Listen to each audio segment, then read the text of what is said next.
I have the great honor to be up here with Jim Hart, who is a screenwriter extraordinaire. He does many things, but he's a screenwriter extraordinaire. He wrote the movie Contact, if you saw that fine film. I know. Ah, Signs of Intelligent Life in the Universe. He did that with, worked with Carl Sagan quite a lot, right? Carl Sagan, that was 3 years, a very extraordinary experience before we lost him. And you wrote... Amazing fellow. You wrote Hook, best Peter Pan movie. You wrote Bram Stoker's Dracula by Francis Ford Coppola with, fantastic movie. We were talking on the phone and I was like, Monica Bellucci's first film. There's no cream, is there? Yeah. Sorry. And you wrote a Muppet movie or two, right? Like, my favorite. I know. So I really want to just throw him a couple of questions and then bask in all of that. And my first one is just and let's talk about the future, because the topic we want to go over is how do films affect our view of the future? Something I touched on a little earlier, but obviously we have somebody who can speak authoritatively to that. But I just have to ask one personal question, which is how do you get like a Muppet movie and Dracula? Like how does that kind of... Well, Miss Piggy's pretty kinky if you spend time with her. So she does have fangs. Is that typical for a screenwriter? It's weird. To jump genres? Yeah, it's a very strange. I mean, people couldn't figure out how I did Dracula and how I did Miss Piggy. And Dracula is a dark side of desire, and the Muppets are the bright side of desire. So I think we both have dark and light sides to us. I particularly enjoyed being dark in Dracula. But Miss Piggy was working with Frank Oz and Miss Piggy, and was just like working with Francis Coppola. Exactly. Miss Piggy tells you what to do. She tells you when you're screwing up. She tells you when you're wrong. She changes your lines, and then you get all the credit. So. And you were actually on set with a bunch of these movies, right? Like you were there hanging out. Dracula in particular. It's not always the case where a screenwriter is on the set. Francis was incredibly gracious. He involved me in every aspect of the script, editing room, shooting. It was phenomenal, and I have not had that experience since then. I'm not sure I ever will. Did you want to go through your slides, or are they there for... Oh, I'm sorry, Dave. I can't do that. Who knows what movie that's from? What Byron and I talked about was the responsibility of I wore black tonight, so you know I was from Hollywood. This is the people in black uniform. What we talked about on the phone the other day was the responsibility that we have in our industry of telling these stories about the future. Fortunately, Contact was a very positive experience in terms of storytelling. I put some of our other favorite slides up here to talk about because of we are either reporting the future, we're either predicting the future, we are damning the future, or we are shaping the future with our stories. All of my favorite H.G. Wells, Jules Verne, Asimov, Arthur Clarke, Robert Heinlein. These are all things I grew up with as a kid, and they had a very positive effect, Jules Verne. They had a very positive effect on me.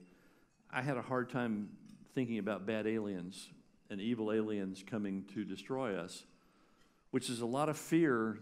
You see a lot of things that are fearful that come out of our business, that talk about a dystopian future, that talk about a dark future, that talk about a future where we have no hope. And I know you're hopeful. You have a hopeful view of the future. I'm still mixed. Because I have to go to all of these movies because everybody's like, oh, did you see Elysium? And I'm like, so I'm kind of obligated, and I just cringe my way through them. And I just think, why do they have to make movies? And then you think, well, I guess the movie, hey, everything's great in the future, doesn't nobody shells their $9 out for that, right? And $9? And what? You just dated yourself, dude. And try 15, 16. Right. And the wine is $20. Do you think the only reason there's so many dystopian movies about the future is just because you just need that for drama? Or Sells tickets. you think, so you think those kind of dark movies do? Well, it started back in the 50s and the 40s. If you look at some of the slides, we talked about this the other day. How many of you have seen the original The Day the Earth Stood Still? Not much gray hair. I'm impressed. If you know that film, I saw that. I'm old enough to have seen that film in the theater. I mean, I went, to see it in the movies. And up until that point, we'd been given a very dark vision of invasion of saucer people, the thing. I mean, all these things that were dark about the future. And here was this incredible film. Well, Michael Rennie shows up on the White House lawn to say, there is other intelligence in the universe, and we want to help you. You're worth saving. You're valued in the universe. This is what Carl's message was. You are a life form that needs to change its ways before you make yourself extinct. Look at the poster. It'll come up. Look at the poster for the movie. And all of you remember Gort brought a Nick-2, what he reports to the big giant robot that comes to protect him. Our first instinct is to call the military out and shoot them. That's our first instinct. So right away, we pissed off the first alien contact that wanted to help us. And the whole film is about Michael Rennie being a fugitive and demonstrating to the planet how powerful this intelligence is that has come on a friendly mission. They stopped the world, And it always got me. It had a profound effect on me. There it is, right there. The Day the Earth Stood Still. Look at the poster. Chick with big tits, got her white diaphanous gown on. The leering robot looking down at her like, what am I gonna, oh, this is fun. And it's a film about wake up, Earthlings. You're not alone, and you're not as cool as you think you are, and you're not as powerful as you think you are. That had a very profound effect on me. But unquestionably, things like Star Trek, like anytime you talk to anybody at NASA, they're always talking about something about Star Trek. And you think about it, Uhura in the original series, she had a Bluetooth headset.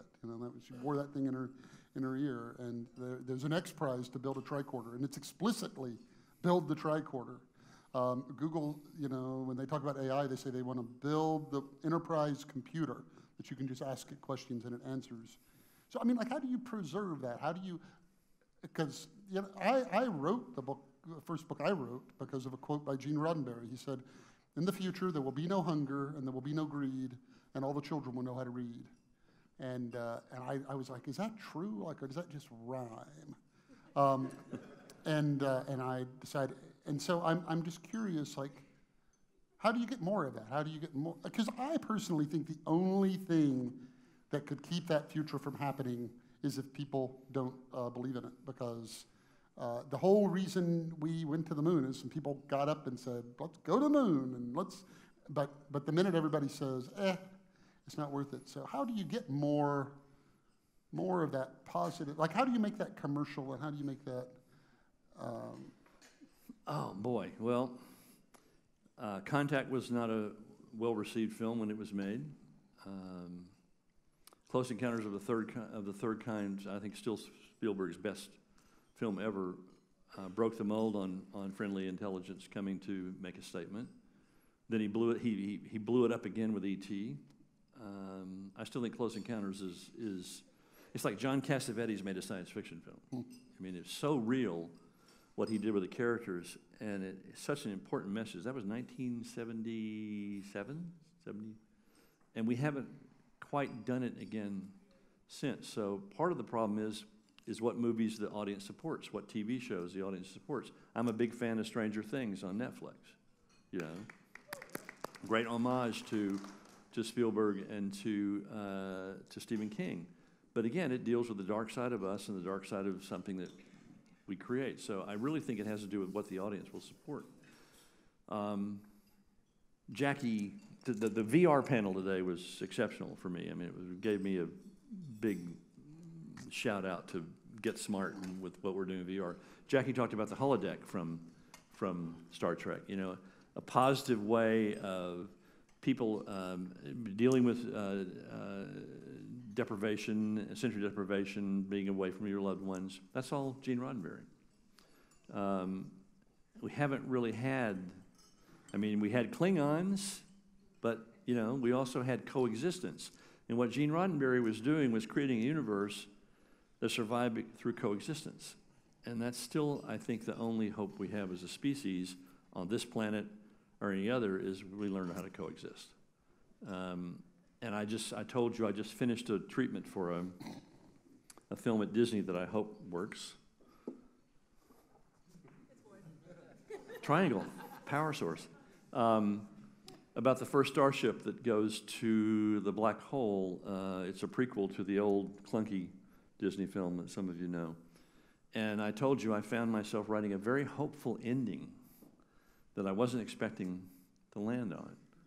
And so if you support those stories, if we make those stories and you go to them and you support them and you scream out and you give shout outs, that's encouraging to filmmakers.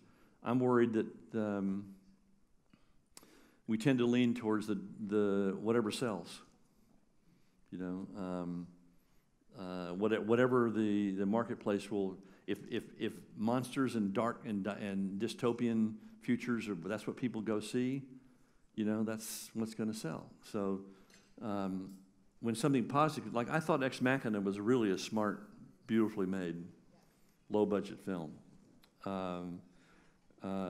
It had an interesting message to it. It wasn't totally dark and it wasn't totally negative. It was really positive about the AI, the idea of AI becoming sentient, you know, and being able to have a conscience. So I think I'm more hopeful. Part of me is more hopeful than I thought. So what is your kind of dream? Because I'm seeing a lot of books flash up through on your deck. What's your dream book to turn into a script? Well, I'm doing two of them. Sirens of Titan, Kurt Vonnegut, and Player Piano, Kurt Vonnegut. Strange Land, I would love to do. Robert Heinlein's Have Spacesuit Will Travel, I'd love to do. But the Vonnegut projects we're doing now, I'm doing with my son, Vonnegut wrote Player Piano in 1953, which was the first incarnation of AI I've been able to find. He called it Epicac, and we changed it to Atlos, which is the absolute truth and loving operating system. How could you not trust an AI system that had that name? Our producers want us to turn the AI into a dark, you know, George Orwell, you know, thing that manipulates everybody and makes them bad, you know. And we're fighting for what Kurt's vision was, which was what Atlos does is give you choices. So the humans are still making choices. They're not being told you must do this, you must do that. But what Atlas is also doing is retiring jobs, which you spoke about today. What happened to the messenger boys who got replaced? What happened to the livery drivers that got replaced? So Vonnegut saw a future. This is 1953. He saw a future where jobs were being liberated and retired, and people suddenly had all this free time, and he gave them a golden parachute package where you didn't have to ever work again a day in your life. And how is that bad? How is that negative? And it actually turns out that what Kurt really felt humans wanted to do was not retire and not stop working and not stop fixing things and not stop finding things to do. So our big struggle right now with our producers is no, it's not an absolute bad. There are shades of gray in the AI.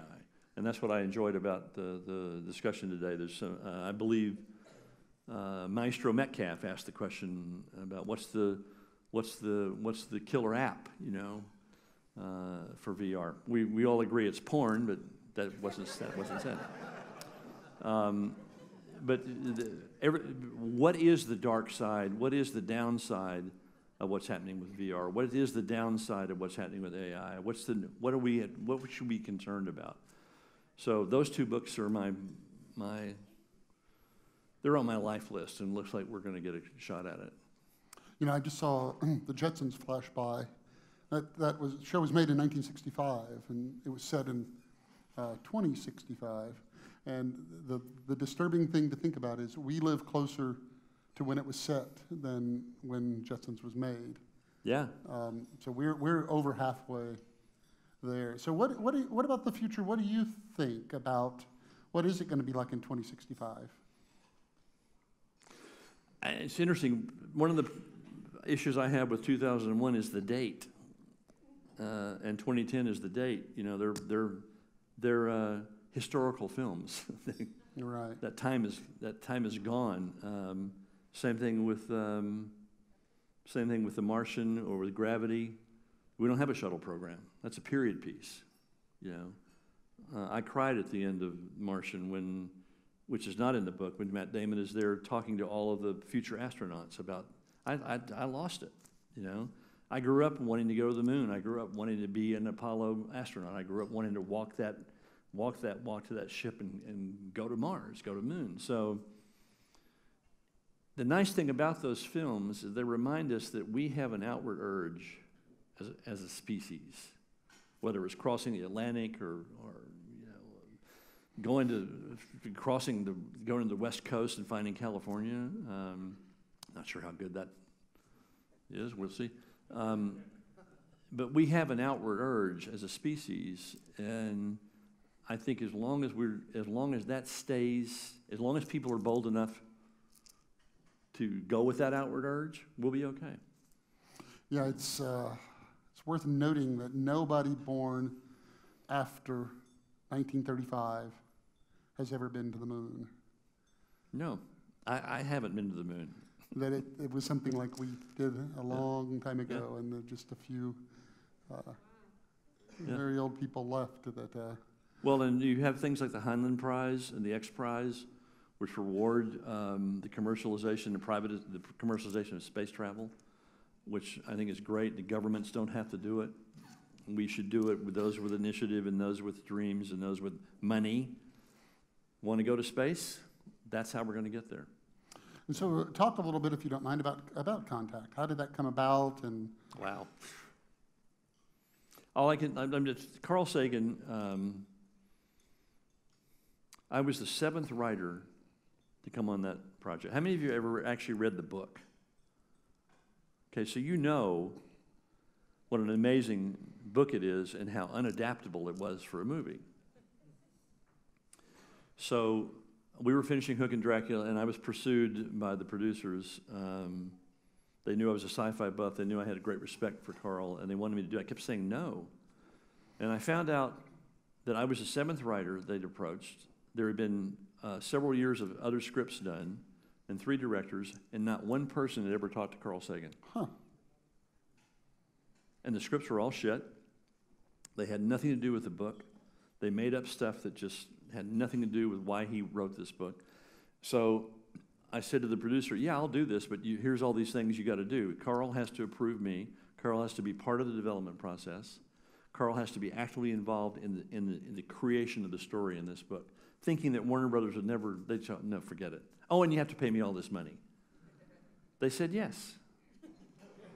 So the Sagans and the Harts spent an incredible weekend along with Linda Obst, who's got a house near here, a great producer who willed this film to life. We spent an incredible weekend with the Sagans, and I interviewed him like a journalist. Why did you write the book? What do you want people to get out of it? How do you want young people to respond to it? What, you know? And we found the story inside the book that weekend. 3 writers and 2 directors later, and because of Jodie Foster, who literally took that script and took that project and made Warner Brothers do it, it got made. Carl didn't live long enough to see it. It was one of the, well, he used to grade my scripts, A-, B, D, F, you know. But I worked with him for 3 years, and his wife, Ann Drian, who was an incredible partner for him. And all I will say about him is that I never saw him talk down to anyone or make them feel stupid. Even when he's talking to kids who are going, where are the flying saucers? Are they aliens? You know, and he was we were at Disney World with him and Ann and Sam, who was 1 year old, and Sasha, who was my daughter's age. We were all together, my son. This is Disney World in 1995, I think. And Goofy comes over to the table, the big, the characters that go around, and Carl is watching Goofy try to entertain his 1 year old son. And I'm sitting there watching Carl look at Goofy.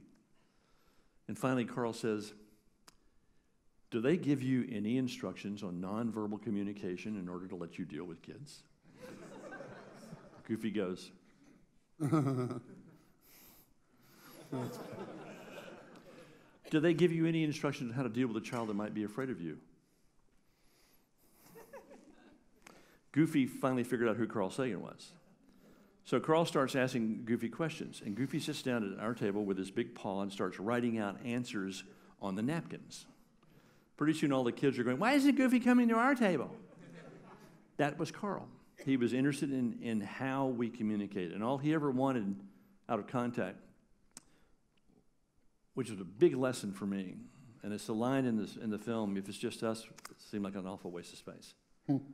All he wanted was us to recognize the fact that we were citizens of a larger galaxy of life, and we should start fucking treating each other that way and how special we are instead of killing each other. That was all he wanted. And I was just talking about, was it the real Goofy or just like an actor playing Goofy? I don't know how to answer that. Say that again. We were. I was just. I'm writing a book right now, and the epilogue is called "Looking Back," and it's about. Did we talk about this? Yeah, I think so. It's about. Do y'all know about the photo called the pale blue dot? Yeah. So Voyager, as it's leaving the solar system, Carl Sagan prevailed upon them to get it to turn around and take a photograph of the Earth, which is solid black except 1 pixel of blue. And he writes these beautiful words about how this is it. Think of the rivers of blood that have been shed so somebody can gain mastery over one little part of this one little dot. And he said, as far as we know, nobody's going to come and rescue us. Nobody's going to come and help us. That we're on our own to do it. We are, and he actually, I had a moment with him right after we were still working on the script, and we went to I think I told you, we went to Edwards Air Force Base to turn on SETI, to turn on all the radio telescopes, his dream to start looking for extraterrestrial intelligence. And he was a kid in a candy store. He had his sons with him, all the scientists from around that had worked with him, Kip Thorne and Freeman Dyson and all these people that showed up to turn on the telescopes. And they couldn't get the phones to work to call Puerto Rico and Russia and what have you. But he was a kid in a candy store, and as we were leaving, he turned SETI on, and we started looking for extraterrestrial intelligence. And as we were leaving, when you leave Edwards Air Force Base, when you exit, there's this kind of natural pile of rocks and stones that has all the insignias and chevrons and lightning bolts coming out of, eagles' eyes and stuff, and riding bombs and things that all of the different flights and squadrons have painted over the years. Sun's going down, dust is kicking up, and Carl says, "Let's stop for a minute. Let's just take a walk." And so he had just a couple of his artists there, a couple of people he'd worked with on SETI. So they're all walking through this kind of monument to war, and destruction. And Carl and I had a moment alone together, and it's the first time I ever heard any inkling of a doubt in him. And he said to me, he sort of just mumbled it. He said, "I don't know if when we do get the call, we're going to be here to answer it. I give us 10 years. And he just turned on, And I realize now that he was sick then, and he was telling me that he wasn't going to be here in 10 years to answer the call. I didn't know that until he died 5 years later, that he knew he was sick then. Mm-hmm. But he was worried that we weren't going to be around long enough to get the call. But wasn't that his thing that he said is possible that civilizations, once they reach where we are, then within 100 years they destroy themselves, and maybe that's why, there's this question about why do we not, why haven't we found You know the math, all right? Like there's an infinitude of stars, and some percentage of those have planets, some percentage of those are in the Goldilocks zone, some percentage of those all the way down. And no matter what numbers you put in there, it's a whole heck of a lot of planets with intelligent life, unless they don't last. They don't last, ecological, they kill each other, something runs But into them. what do you think? What do you think? I think we're sort of the ghetto of the universe. We're sort of the backwater, that they'll get. I think they started paying attention to us when we set off the bomb. Oh, the ants just built the 747. Let's go pay attention now. They've been flying over. So now I think they have to pay attention to what we're doing. And also as a life form, you hear there's 10 billion potential planets of life and everything, but maybe there's not. Maybe there's a handful of us in the universe, and maybe we're more precious alive than we are extinct. So hopefully we'll wake up and not annihilate ourselves. And that's what bothers me about the world right now. Why do you think that's what we're doing? I think we need some help. And it's not, excuse me, I'm going to get political, it's not Donald Trump. In fact, I think, could we do a virtual reality empathy thing with the Donald Trump experience? Can we do that? Where are they? There was a science fiction writer, and somebody in the audience will probably remember who this is, who said, there are two real possibilities. One is that there's a life everywhere out there, all these civilizations and all over the place. And wouldn't that be amazing? And he said, or we're it in this infinite galaxy. We're it. And wouldn't that be amazing? And it's like either way you slice it, it's. Well, I agree with Carl, and I agree with Thomas Huxley. If it's just us, it seems like an awful waste of space. Well, for now, nothing to say we can't go populate 1 billion planets and. No, we should. That's why Martian's incredible. Yeah. The humans on Mars that Jackie's working. I mean, the privatization of space travel to get us out there. The fact that there's a holodeck up in, a dome that people are living in as if they're inhabiting another planet. That's all. I want to do that. So, what do you think? What would be your science fiction predictions that you're going to make? Are we going to be contacted? Are we going to learn to travel fast?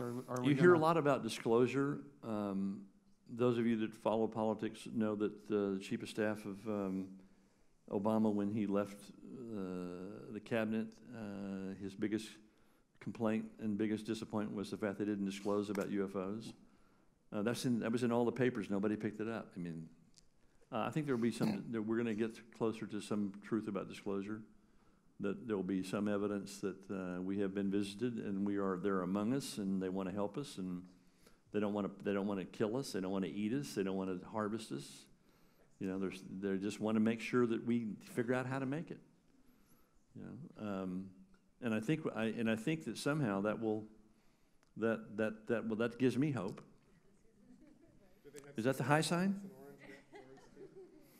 Yes, they're all gray with big eyes, and in fact, some of the hybrids are even here among us. Who do you read right now about the future? Who do you think is insightful or worth investing the time in? You mean in terms of writing? Mm-hmm. Wow. I keep going back to the old guys. I thought William Gibson broke some real ground when with Neuromancer and was the Matrix ripoff. That's a pretty dystopian future. If you go back and read Arthur Clarke, if you go back and read Asimov, the fact that Foundation exists and the fact that Star Trek, what Roddenberry found was a future where we're still around. Yeah. And it was a future that we had to go through a lot to get to. It wasn't easy. No, it wasn't easy. He had wars and all of that in his backstory. And I don't know enough about the AI world, and I thank Nancy for directing me this way because of what we're doing with Vonnegut. But there's a lot of writings I'm reading now by people that are contemporaries that are not fiction writers, who are really writing about the future. That It's compelling, it's intriguing, it's hopeful. I know you're hopeful. So I'm not, I'm not sure. I go back to the old guys, but I keep thinking that the new people I'm reading that are not writing science fiction, but they're writing science faction, really have an interesting perspective on the future. Well, it's great we have people like Elon Musk and Jeff Bezos and people who have the means and the energy and the vision to do a lot of that. I don't know if we have a present-day Asimov. I think he's irreplaceable. Asimov wrote books in all 10 of the Dewey Decimal, 100s, 200s, 300s, 400s. He's got books in all 10 of them. Well, I'm sure there's something I forgot to ask. Nancy, do you have anything that you would like to yes. throw at Jim? What do I think about the technologies that are emerging and how they affect my business? Yes. Yes, I want to one. own them, and I want all the stock tips that you can give me. I was thinking we should do crowdsource top stock picks. Let's put top stock picks for the week. Yeah, a lot of the modern billionaires that are funding private space travel seem to be convinced that we need to get off this rock because we've already screwed up this rock. What do you say to them? Well, that's why Columbus and a few other people left the old world looking for the new world. That's why we went to that. I mean, that's that outward urge I'm talking about. There's always a better place. Is that okay? Then should we just give up on this rock? Again, if we didn't have some of those guys going out there, we wouldn't have had a place to go. We wouldn't have a place to go. So I admire their courage, and if it takes them believing that we've used this place up to go. Listen, one of my guys, a young man, a young Russian I'm in business with. I mean, I'm in Russians, Chinese, Italians, Germans. One of his companies is getting a mineral rights company to mine asteroids for minerals. They're serious. A friend of mine does Shackleton Energy Corporation.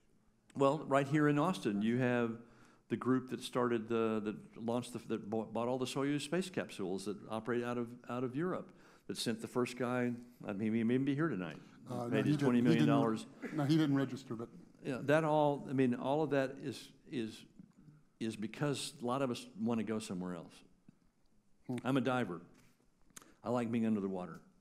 I think we're a uniquely dissatisfied species. It's like, beavers have been building dams for I don't know how long, but you never see them put hydroelectric electricity or anything like that in it. They're a largely complacent sort, from all I can tell, and yet we're not. We're always like poking at everything. And, Wouldn't you like to go to another planet or another star?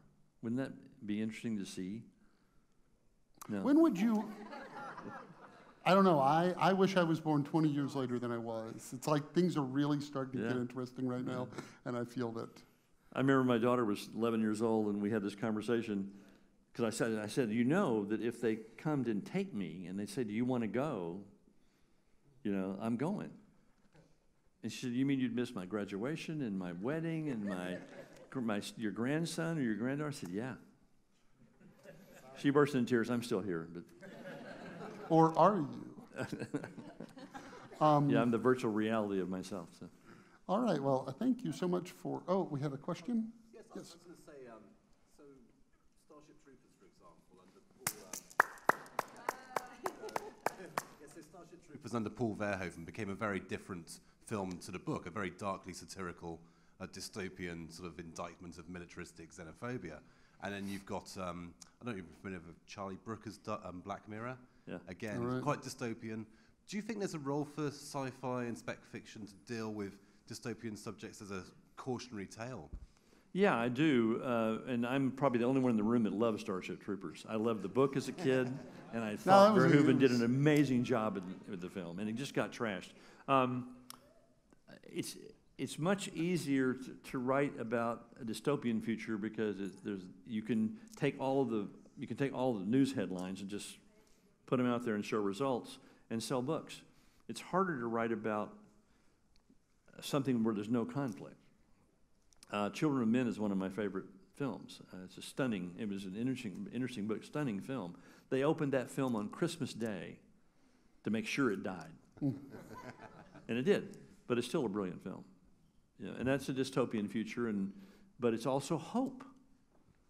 You know, the first baby that's, I mean, so that even with all of that brilliant filmmaking and incredible violence and stuff, a baby gets born.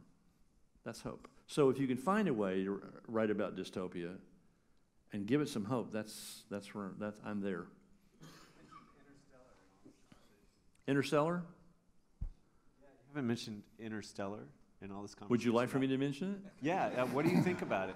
I saw that by myself in Fort Worth, Texas, at a big theater at midnight. I was taking care of my mom and dad. I was very impressed. I thought it dealt authentically with what's happening to our planet, but it also was very bleak in terms of what leaving to go to another. You know, it's very. I'm sorry. There's no place out there where you can go, so you're all going to die. But utterly optimistic in the end as well. This is what I did when I was just talking to Byron about the thing I'm doing for Disney on the black hole. Same thing, but I found a way to come back and be hopeful.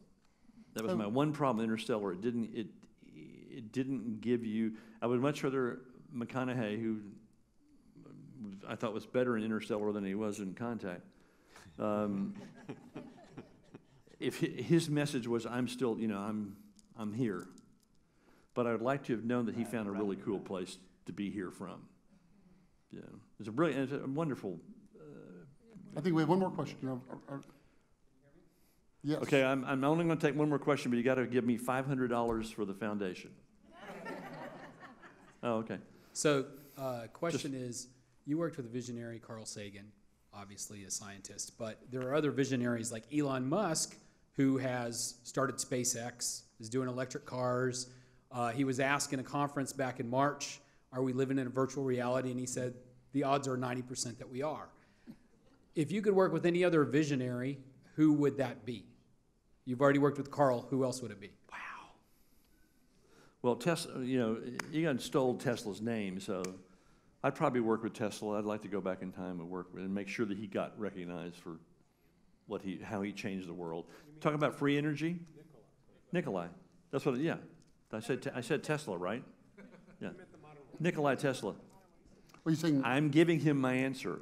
I would rather work with Nikolai Tesla and make sure he was recognized for everything he did for us. So his name, he should have stock options and his company. And the man invented free energy. And he had the plug pulled on him by the Rupert Murdoch of his time, who said, where do I put the meter? And he said, oh, it's free. And he shut down the great plant out on Long Island. It's a good question. And again, maybe I need to know more about the real writings that are going on, the people who are writing about AI and virtual reality now have not been commercialized yet. So, yes, he's a visionary. If he wants to write a check for the Tesla biopic, I'll be happy to work with him. All right. Well, you're staying around, aren't you? Yeah, I'm here to I'll get drunk in about an hour. Excellent. Yeah. Well, thank you very much, Jim. Pleasure. Thank you.